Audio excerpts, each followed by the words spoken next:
Okay, welcome to video 3. Hopefully it's the last one.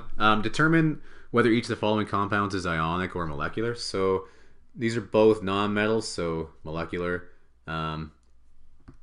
Sulfur and oxygen are both nonmetals, so molecular. And a metal, nonmetal, ionic. Pretty much if you ever see a metal at all in this, it's going to be ionic, right? But nitrogen, that's both nonmetals. This is a molecular, ionic, ionic, molecular. Okay, moving on. Okay, so how are molecular compounds named compared to ionic compounds? What is the main difference?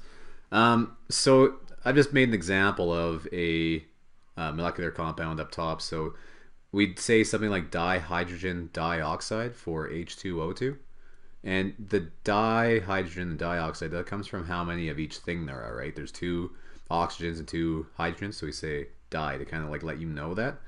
Ionic compounds, on the other hand, if we want to say what the name of calcium chloride was, we don't actually say how many of each thing there were. Like you might think that we'd say calcium dichloride, and that's where people get confused.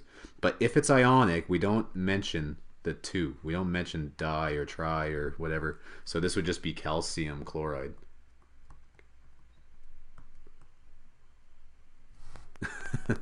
How's that? All right. Okay, so I've just actually put an M for molecular, I for ionic for each one of these on the way down. So the first one's molecular.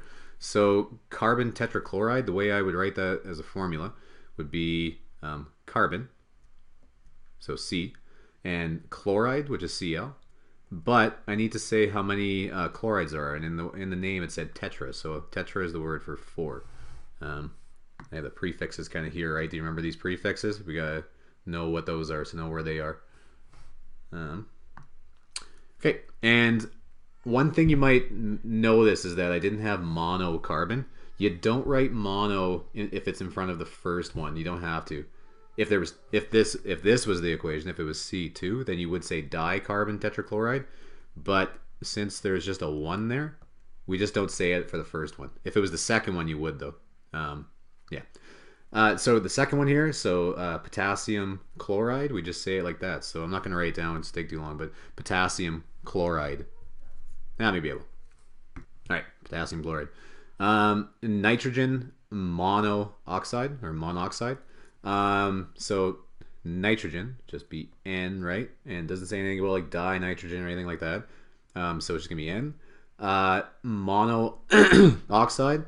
It does say mono for 1 for the second one, right? So it's just NO. That's it. Ionic. Again, these are even easier to name because we don't have to do anything about the 2. We don't say di or anything like that. We just say. Sorry, my bad. I was thinking silicon. It's a non-metal too. It's on the right side of the staircase. So this actually would be molecular. My bad. So in this one we would have to worry about that too. So this would be silicon dioxide. So we had to say the 2 there. So dioxide. And remember all of these, for as far as we're concerned for these ones, and in IDE too. So oxide. So hopefully you remember that. Okay. So the next one is just silver sulfide. And because it's ionic, we didn't care about that too. We didn't have to say disilver, right? Next one's ionic, so sodium sulfide. So first thing I'm going to do for this one, these are probably the trickier ones, right? So we got to go sodium, so Na, and then sulfide, so it's S.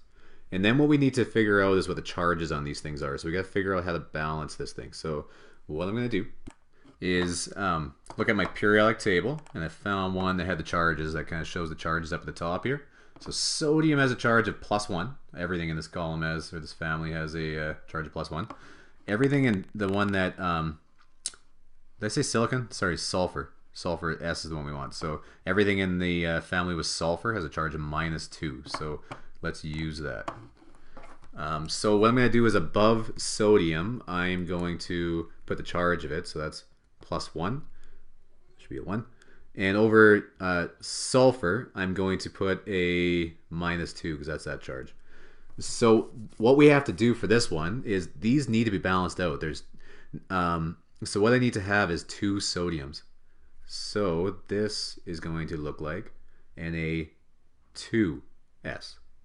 So now that I've got 2 sodiums, my charge here would be +2. Now it's happy. Now it has 2 positive things, 2 negative things. Those equal out to 0, so now we're good.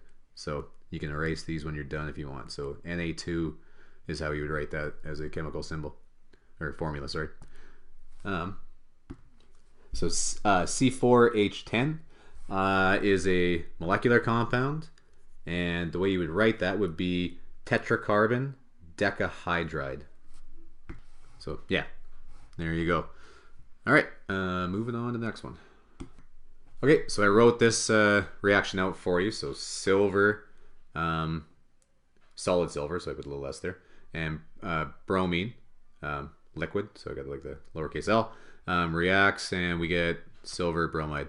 And normally what you'd really want to do if we did this with any 2 elements is we'd want to figure out what the charges were. And silver is +1, 1 plus, and bromine is 1 negative, so they're good. So we can just leave them like that, and it's balanced too for people that did balancing. If you haven't and have no idea what I'm talking about, don't worry about it. Okay, so that's it. Consider the reaction below. Vinegar and baking soda makes sodium acetate plus water plus carbon dioxide.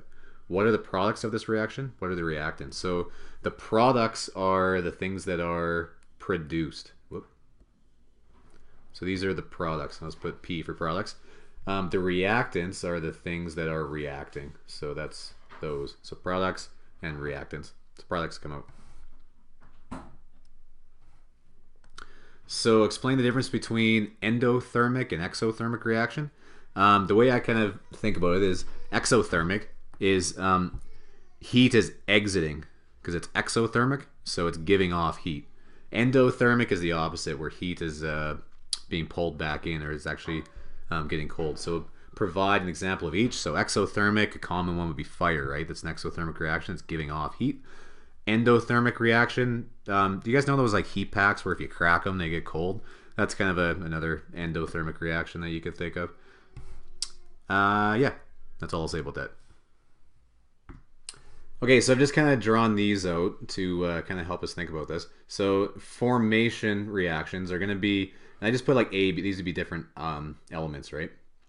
So A plus B is turning into AB. So an example, I guess, of that would be sodium and chlorine make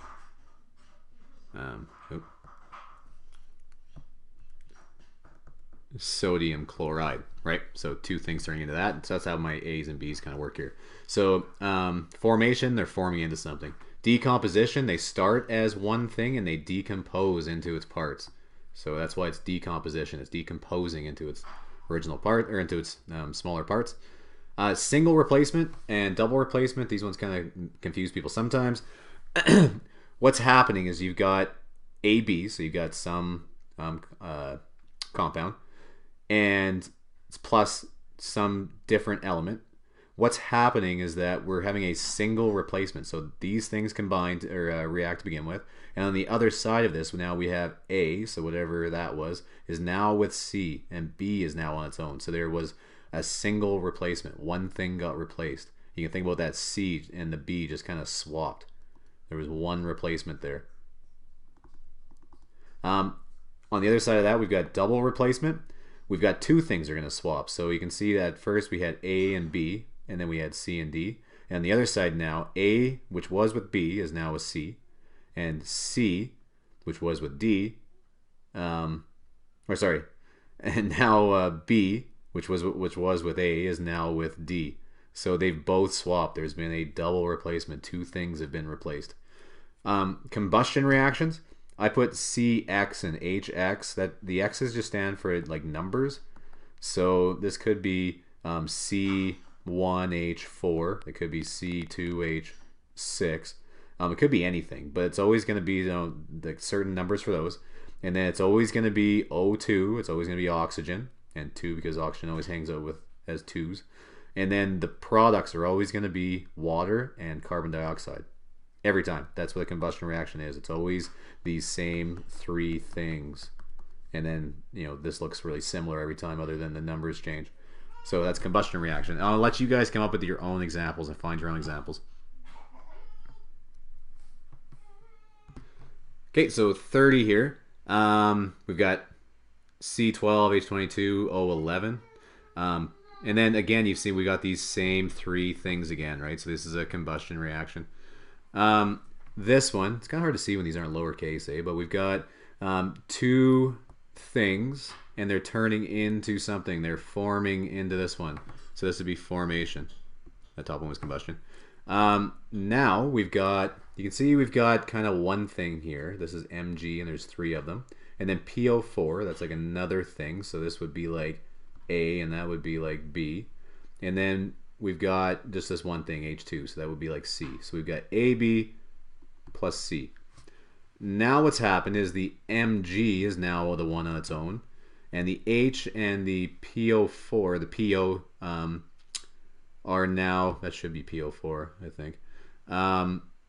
So now the hydrogen and the PO4 are now together, right? So now they've combined. So we've got a single thing has been replaced. So now you can think about, A is on its own now, and B and C are hanging out together. So there's been a single replacement.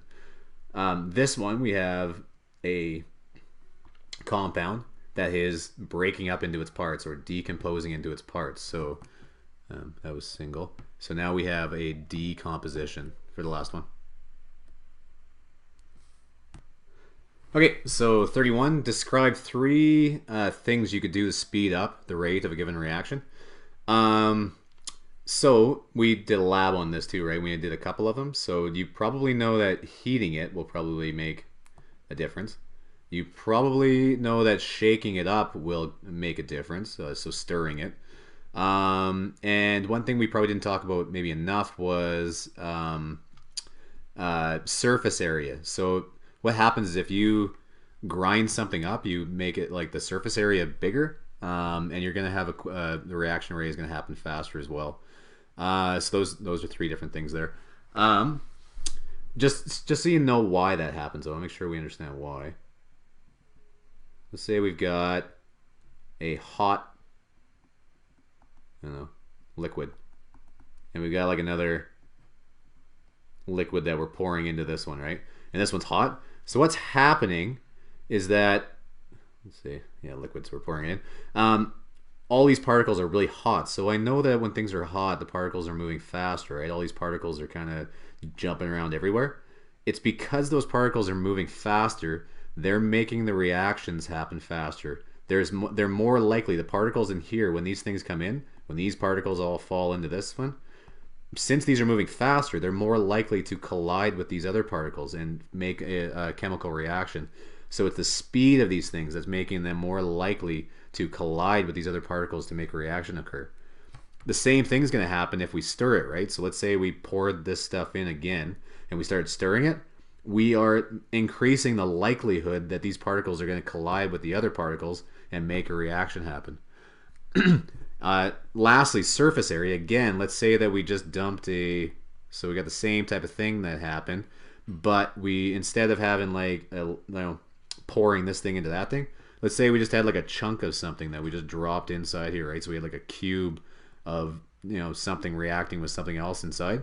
Well, the only thing that's reacting on this is going to be the surface of the cube is reacting with the liquid.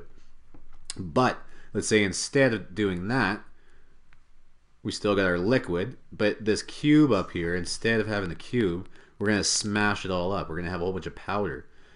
Now, instead of just having the surface of that cube reacting with the liquid, we're going to have all of that thing inside here as a powder. We've increased the surface area, so now we've just got more things that are going to be reacting, so the reaction rate will happen faster.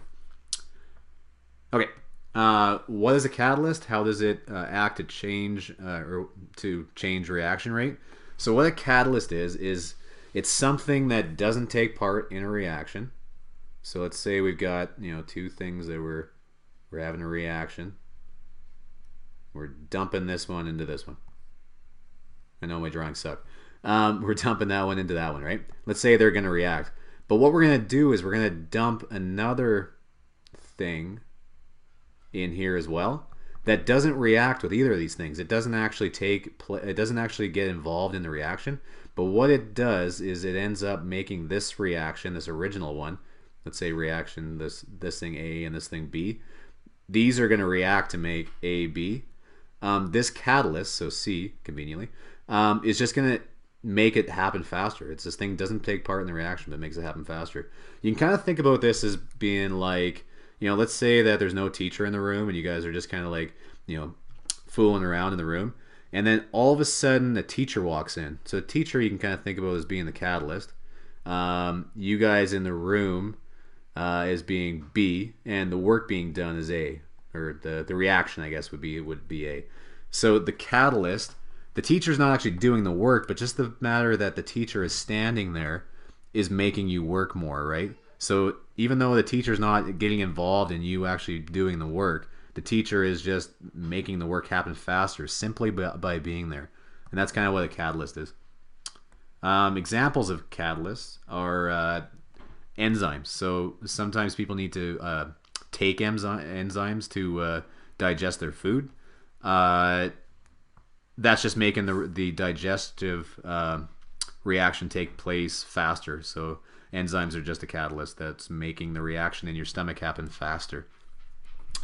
Yeah, so that should be it. I think that's it. So I'm going to end that video there. I hope this helped. Yeah, I'll see you guys in class.